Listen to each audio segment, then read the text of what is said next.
pilih pria yang betul-betul taat beragama. Baik pada saat dia senang, pada saat dia marah, dia tidak akan keluar dari tuntunan agama. Marahnya dalam kebenaran, begitu pula pada saat senangnya tidak membuat dia melakukan hal-hal yang tidak benar. Ketaatan kepada mereka dalam ketaatan kepada Allah dan Rasul-Nya. Kalau ulul amri memerintahkan kita sesuatu yang bertentangan dengan ketaatan pada Allah dan Rasul-Nya, tidak boleh kita taati.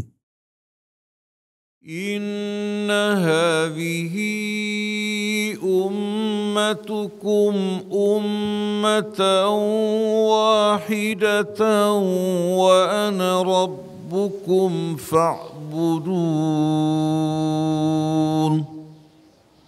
Wa ma arsalnaka illa rahmatan lil alamin.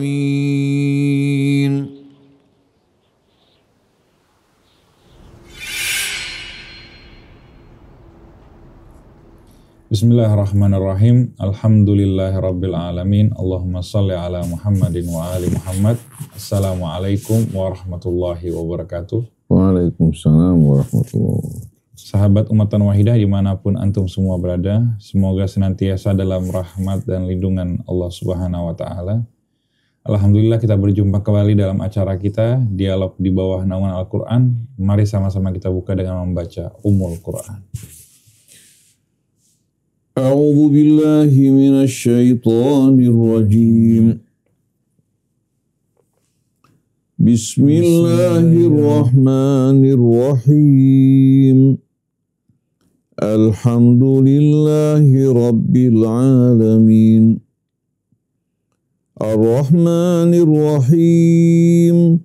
Maliki yaumiddin. Iyyaka na'budu wa iyyaka nasta'in. Ihdinas siratal mustaqim.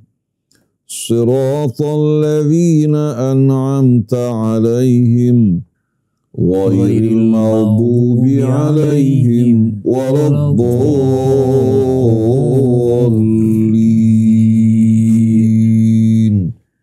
Amin amin ya rabbal alamin. Sebelum kita memulai majelis kita, jika antum semua mendapatkan manfaat dari channel ini, jangan lupa share, like, dan subscribe. Memasuki dialog kita, kita kan semua tahu bahwa rumah tangga itu tidak selalu mulus. Ada masa bahagia, tapi juga ada masa-masa penuh ujian. Kadang ujian itu membuat hati terluka, kecewa, bahkan sampai goyah dalam menjalankan ibadah. Fenomena seperti ini sering kita dengar, bahkan ada yang sampai berubah penampilan atau melepas ketaatan karena masalah dengan pasangannya. Nah, banyak orang kemudian bertanya-tanya bagaimana Islam memandang hal ini. Pertanyaan pertama, bagaimana cara agar seorang bisa tetap istiqomah dalam ketaatan meskipun hati sedang terluka atau rumah tangga sedang goyah?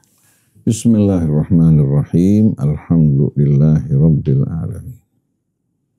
Allahumma shalli ala Muhammadin wa ali Muhammad.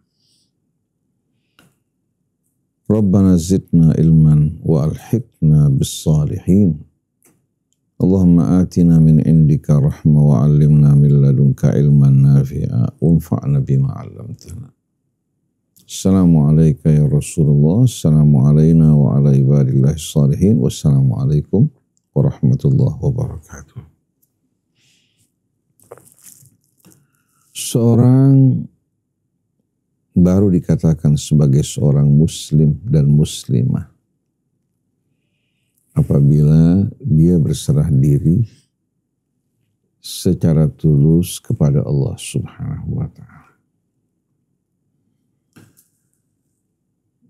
Begitu pula dalam menjalani dan mematuhi tuntunan Allah Subhanahu wa Ta'ala dilakukan sebagai ungkapan kepatuhan, ketundukan, dan kepasrahannya kepada Allah.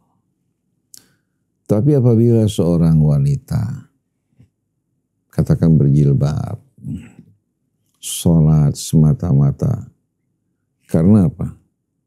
Karena motif perkawinan dengan seorang laki-laki, atau sebaliknya seorang laki-laki ya, dekat dengan agama karena motif kecintaan dia kepada seorang wanita, maka hal ini bukan pertanda bahwa dia sebagai seorang yang menyerahkan dirinya kepada Allah. Dengan mudah apabila terjadi guncangan dalam rumah tangga, terjadi hal-hal yang menyakitkan hati, sebagaimana perasaannya berubah terhadap pasangannya, maka terhadap agamanya pun demikian. Oleh karena itu, Rasulullah SAW ketika memberikan tuntunan bagi seorang laki-laki untuk memilih pasangannya, Rasulullah mengatakan bahwa seorang wanita dinikahi karena 4 perkara atau ada 4 motif. Yang pertama karena kecantikannya, yang kedua karena hasabnya, karena kedudukan pengaruh keluarganya, yang ketiga karena apa? Karena hartanya. Dia menikah dengan seorang wanita hanya disebabkan karena apa? Kekayaan yang dimiliki wanita tersebut. Dia berharap ya dengan kekayaan ini dia bisa mendaki menuju apa? Puncak usaha dan mendapatkan kecukupan. Lalu Nabi tidak menyebutkan yang keempat, tapi langsung mengatakan fadhfar bidzatid din. Hendaklah kamu mencari peruntungan kamu, kebahagiaan kamu dengan seorang wanita dzat din yang betul-betul apa? Patuh beragama. Agama bukan hanya sebatas casing, tapi menyatu dengan diri. Taribat yada, kalau kamu tidak mengikuti tuntunan ini, kedua tanganmu akan berlumuran tanah, artinya akan mengalami penderitaan dan kehinaan. Begitu juga seorang wanita di saat memilih pasangannya. Kalau dia melihat ketampanan, melihat kedudukan, melihat harta, kelak dia akan menyesal. Karena laki-laki yang melihat bahwa si wanita mendekati dirinya, menerimanya karena 3 hal tadi, bisa dijadikan sebagai alas penindasan yang membuat dirinya menderita dan si laki-laki tidak menghargai wanita ini. Oleh karena itu, pilih pria yang betul-betul taat beragama. Baik pada saat dia senang, pada saat dia marah, dia tidak akan keluar dari tuntunan agama. Marahnya dalam kebenaran, begitu pula pada saat senangnya tidak membuat dia melakukan hal-hal yang tidak benar. Begitu juga istrinya.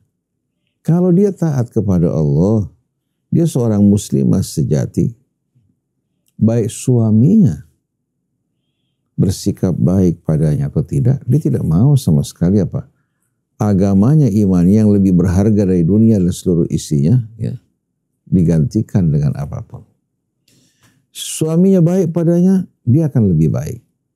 Suaminya tidak baik, dia tidak akan mengikuti perbuatan suaminya. Masa kehidupannya harus berubah menjadi reaksi dari perbuatan suami? Kalau suami baik, dia baik. Kalau suami buruk, dia berbuat buruk. Dunia ini merupakan ladang ujian buat kita.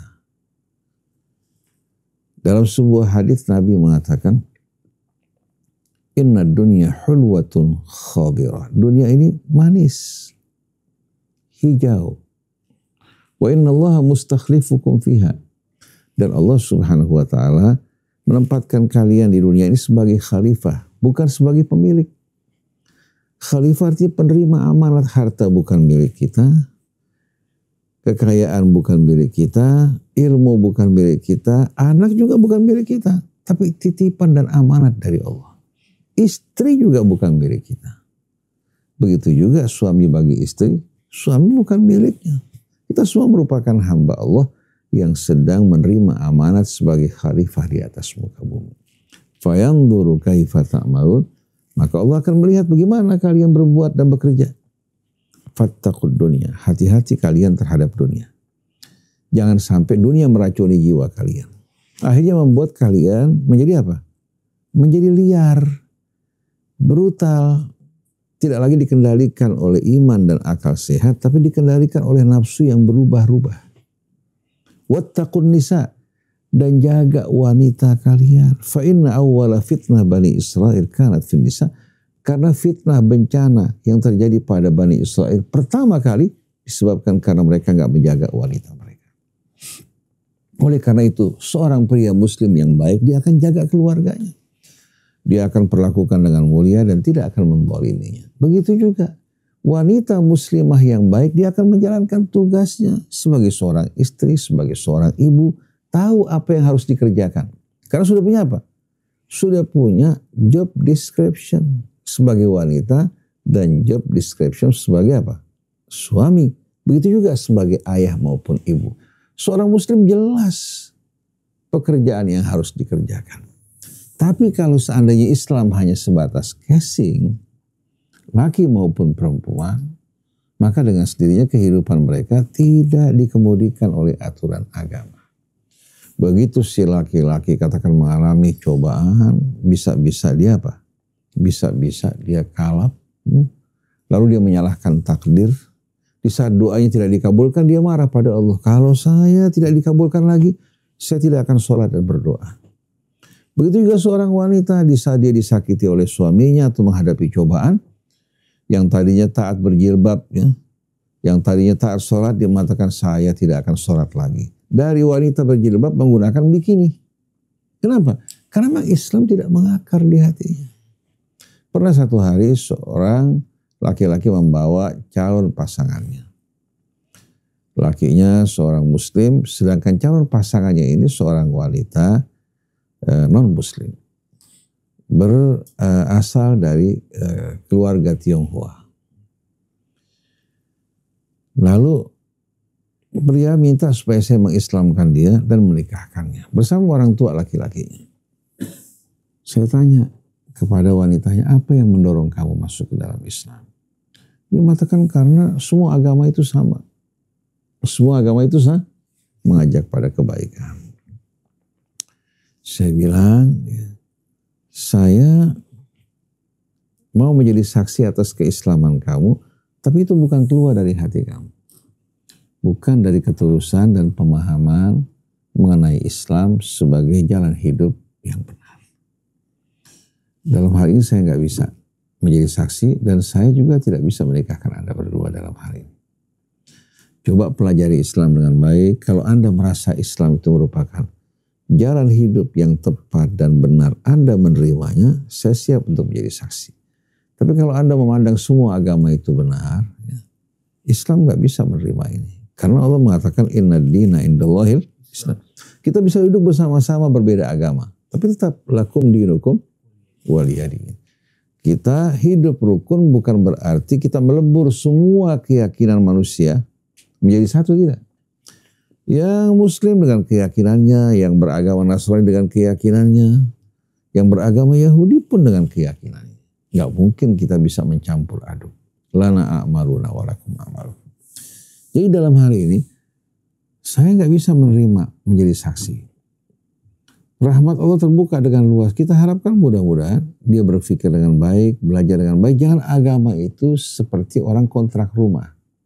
Sekarang dia kontrak, besok dia lepaskan atau dia beli rumah, hari ini dia pakai, besok dijual dan diganti dengan yang lain. Ini nggak benar sama sekali.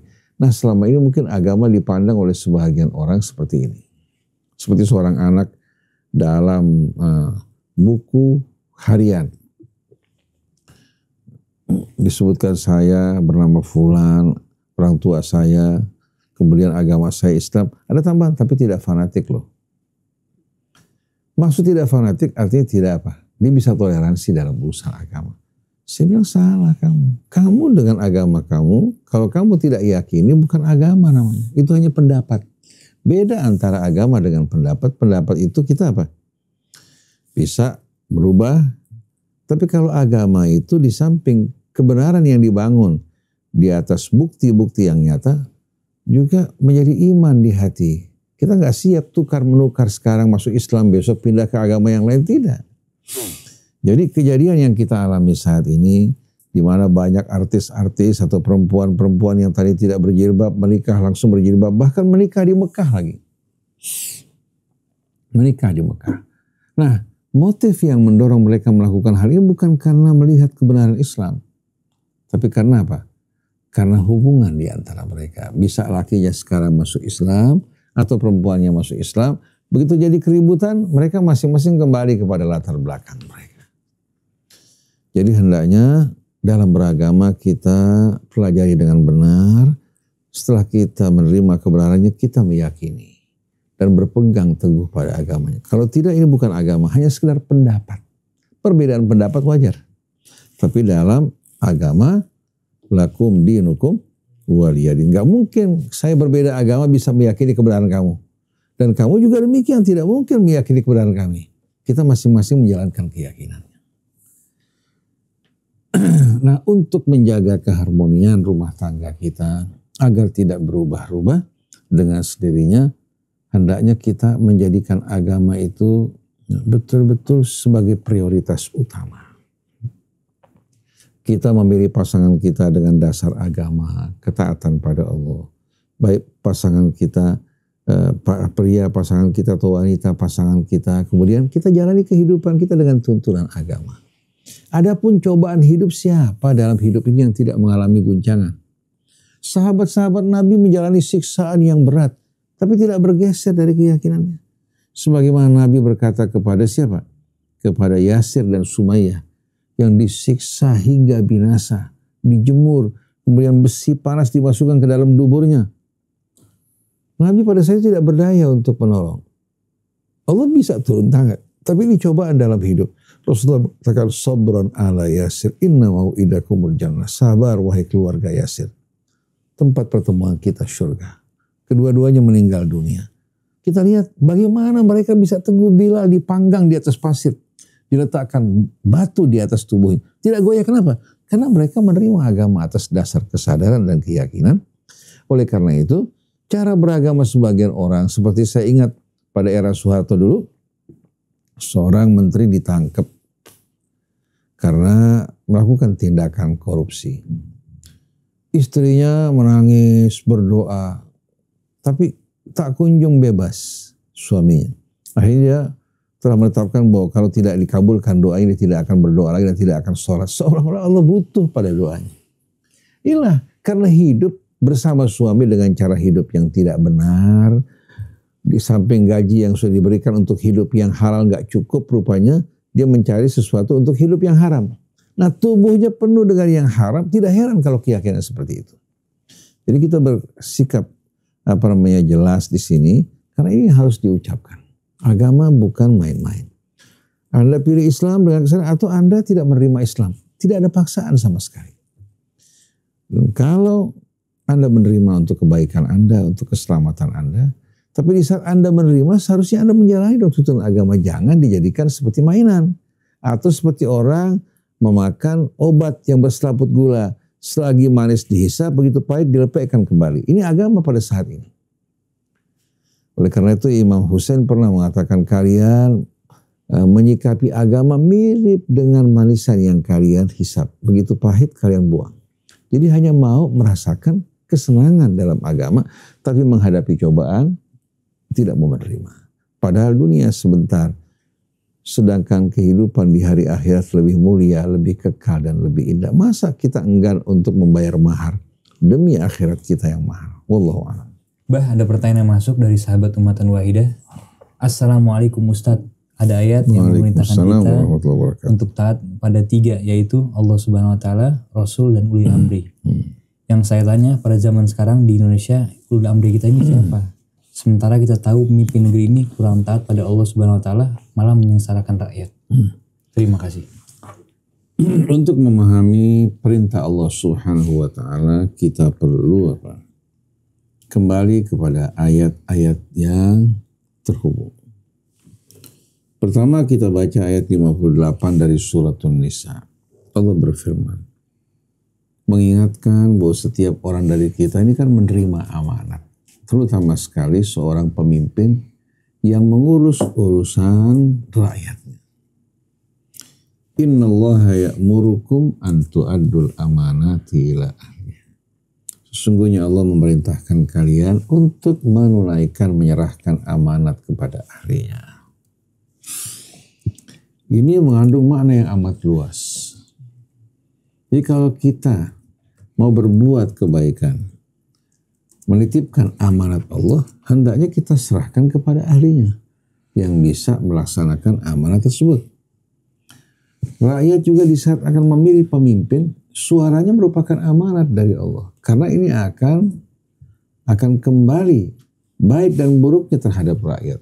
Maka pada saat dia memberikan suaranya, harus memberikan suaranya kepada orang yang betul-betul bisa menerima amanat dan menjalankan. Jadi kalau rakyat memberikan suaranya kepada calon pemimpin yang tidak baik dan tidak benar, hanya karena terkagum-kagum melihat penampilannya, janji-janjinya pada saat berkampanye, kalau memimpin di kemudian hari tidak sesuai dengan apa yang mereka harapkan, jangan salahkan Allah dan takdirnya, salahkan diri mereka. Karena tidak menjalankan amanat Allah. Begitu juga seorang ayah menerima amanat berkaitan dengan istrinya, anak-anaknya. Ibu juga demikian. Semua orang menerima amanat dan diwajibkan untuk menjalankan amanat yang Allah amanatkan sesuai dengan potensinya sebagaimana yang Allah perintahkan. Nah, seorang hakim pemimpin juga bisa dia dipilih, dia mengemban amanat yang besar. Maka Allah katakan, Allah perintahkan kalian untuk menunaikan amanat, menyerahkannya kepada ahlinya. Wa idza hakamtum bainan nasi an tahkumu bil adli. Kalau kalian mengeluarkan keputusan di antara manusia, hendaknya kalian putuskan dengan cara yang adil. Nah, keadilan dengan sendirinya sesuai dengan petunjuk yang Allah berikan. Aturan-aturan yang datang dari Allah, karena Allah tidak memiliki sama sekali maslahat pada hambanya yang butuh kepada Allah. Maka keputusan Allah Subhanahu wa ta'ala, pencipta seluruh manusia ini pasti akan adil. Karena apa? Tidak ada maslahat bagi Allah. Semua manusia di mata Allah, baik yang kaya, miskin, yang putih, yang hitam, yang bernasab mulia ataupun tidak, semua hambanya. Yang mulia di mata Allah, yang paling beriman dan bertakwa kepadanya. Innallaha ni'ma ya'idukum bi, sesungguhnya Allah sebaik-baiknya. Tidak ada yang lebih baik dari Allah dalam memberikan bimbingan, petunjuk maupun nasihat. Innallaha kana sami'an basira, sesungguhnya Allah maha mendengar lagi maha melihat. Artinya Allah bukan hanya mengetahui yang kini, tapi yang dulu, yang kini, yang akan datang juga semua diketahui. Artinya Allah melihat dari berbagai macam aspek. Kalau kita kan tidak. Kita melihat aspek maslahat pada saat ini belum tentu maslahat untuk seterusnya. Maslahat bagi sebagian orang belum tentu maslahat bagi orang banyak. Seperti undang-undang yang dibuat oleh DPR. Bisa saja maslahatnya kembali kepada yang membuat undang-undang, kepada oligarki atau kepada apa, penguasa. Tapi apa yang datang dari Allah itu untuk semua orang dengan penuh keadilan. Dan Allah maha melihat. Setelah itu Allah Subhanahu wa ta'ala baru memerintahkan rakyat untuk patuh tunduk kepada Allah, kepada Rasulnya, dan orang-orang yang mengurus urusan kita dalam agama Allah. Ya ayyuhalladzina amanu ati'u Allah, taatilah Allah, wa ati'ur Rasul, dan taati Rasul. Tapi begitu sampai pada ulul amri, Allah tidak ulangi kata kerja, kata perintahnya. Allah tidak mengatakan ati'u Allah wa ati'ur Rasul wa ati'ul amri. Tapi Allah Subhanahu wa ta'ala masukkan ketaatan pada ulul amri dalam ketaatan pada Allah dan Rasul. Ya ayyuhalladzina amanu ati'ullah wa ati'ur Rasul. Kemudian wa ulil amri minkum. Di mana Allah memasukkan ketaatan kepada ulul amri dari minkum, artinya orang yang seiman dengan kalian. Taati Allah dan taati Rasulnya, begitu pula para ulil amri dari kalangan kalian, di mana ketaatan kepada mereka dalam ketaatan kepada Allah dan Rasulnya. Kalau ulil amri memerintahkan kita sesuatu yang bertentangan dengan ketaatan pada Allah dan Rasulnya, tidak boleh kita taati. Jangan jauh-jauh. Kalau orang tua kita memerintahkan kita katakan untuk membeli minuman keras, tidak boleh kita patuhi. Kita wajib berbakti pada orang tua, tapi kalau kita diperintahkan membeli yang diharapkan Allah, tidak boleh. Atau orang tua kita memerintahkan kita menzalimi pasangan kita, nggak boleh kita taati dalam hal ini. Kita perlakukan orang tua dengan mulia, tapi menzalimi pasangan kita tidak dibenarkan. Jadi ketaatan kepada makhluk tidak dibenarkan selagi bertentangan dengan ketaatan pada Allah. Jadi apa yang ibu tanyakan sebetulnya jawabannya jelas dalam Al-Quran. Wahai orang yang beriman, taatilah Allah dan taatilah Rasul, dan ketaatan kepada ulil amri dari kalian selagi mereka taat pada Allah dan Rasul. Kalau terjadi perbedaan pendapat, baik itu di antara rakyat, di antara pejabat, antara rakyat dan pemimpinnya, fa in tanaza'tum fi syai', kalau kalian berselisih dalam sesuatu, farudduhu ilallahi war rasul, kembalikan keputusannya kepada Allah dan Rasul. In kuntum tu'minuna billah wal yaumil akhir, kalau kalian mengaku beriman pada Allah dan hari akhir. Jadi di sini kita melihat bahwa perintah Allah Subhanahu wa taala di sini ya, secara jelas kita fahami secara terperinci bahwa yang dimaksudkan dengan ulul amri ini yang mengurus urusan kita. Ya, yang bertanggung jawab untuk mengurusan kita. Ulama juga ulul amri yang mengurus urusan. Nah, kalau ulama mengeluarkan fatwa yang bertentangan dengan apa yang datang dari Allah, tidak boleh kita taati. Karena mereka bukan Rabb. Mereka adalah orang yang ditugaskan untuk mengajarkan, menyampaikan amanat Allah. Jadi kalau ada ulama, ada kiai, ada ustadz, ada habib yang katakan memerintahkan kita melakukan sesuatu yang tidak benar, bertentangan dengan apa yang datang dari Allah dan Rasulnya, wajib untuk kita tolak. Bukan hanya tidak boleh mentaati, wajib untuk kita tolak. Kalau tidak, maka kita persekutukan dia dengan Allah Subhanahu wa ta'ala. Jadi kalau ada sebagian pemerintah mengatakan kalian wajib taat pada ulul amri seperti yang dikatakan Sudais, Imam Masjid Al-Haram Al-Makki dan Al-Madani. Dia mengatakan bahwa fatwa kami itu kami petik dari ketaatan kami pada ulul amri. Jadi kalau ada perintah Allah bertentangan dengan perintah Muhammad bin Salman, atau larangan Allah bertentangan dengan larangan Muhammad bin Salman, maka mendahulukan ketaatan pada ulul amri. Ini sekarang sedang berlangsung. Oleh karena itu saksikan bagaimana kerusakan yang berlangsung di Saudi Arabia. Daerah yang dulu kena azab dan dikutuk dijadikan sebagai tempat hiburan. Pria wanita dalam keadaan berpakaian tidak senonoh, minum minuman keras. Di tempat yang pernah turun azab Allah, rupanya mereka juga mengharapkan azab Allah datang pada mereka.